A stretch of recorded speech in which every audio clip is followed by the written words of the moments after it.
Ngasithi kangayan pangam makalani semjarake. Kangayan adu akang kana tingthok pirani. Amadi maroi nampakpi yamlapna tekpiro. Kangayan adu fazana samthokpiro. Samtho matungda khutna fazana sumthokpiro haibadi mamahi yam thokani tingrabanina maroi nampakpi adu suisinpiro.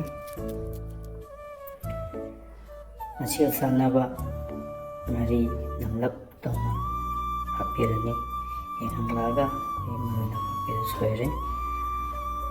Wanam lobiro ising khara haizinbirani amadi ngari morok thum amadi ngamrayagumba leiragadi khara hapsanbiro. Ngari adu mundriba fazana sauhanbiro amadi ukhaibiro.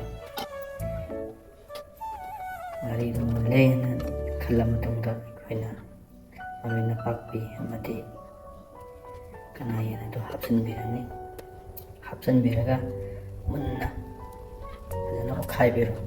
Sagi ising yammalagadi mung yaroi ising yamdabanina aigi kangayan adu loi chupsanbirani. Chupsala matungda silaugatbiro.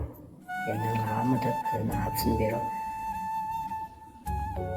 Yenghangla ani ahum tawraga fazana yomjanbirani masi thambiro.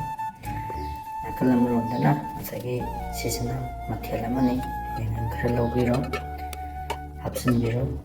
Beson khara hapsanbiro. Sisu fazana ukhaibiro. Ukhaira matungda yenghangla amada asisu fazana hapsalani. Ani ahum fazana yomjanbiro. Fazana yomjanbira matungda ising khara hapiro.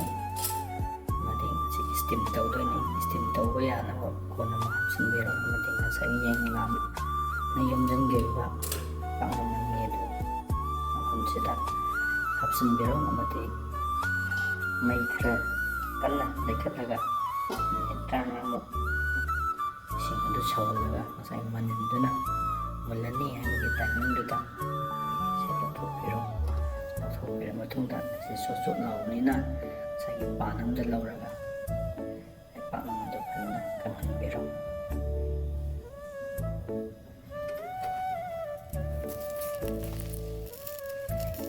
Kanglay haina yara matungda paknam adu hangdokpiro. Amadi saba yabagi ready adu leire.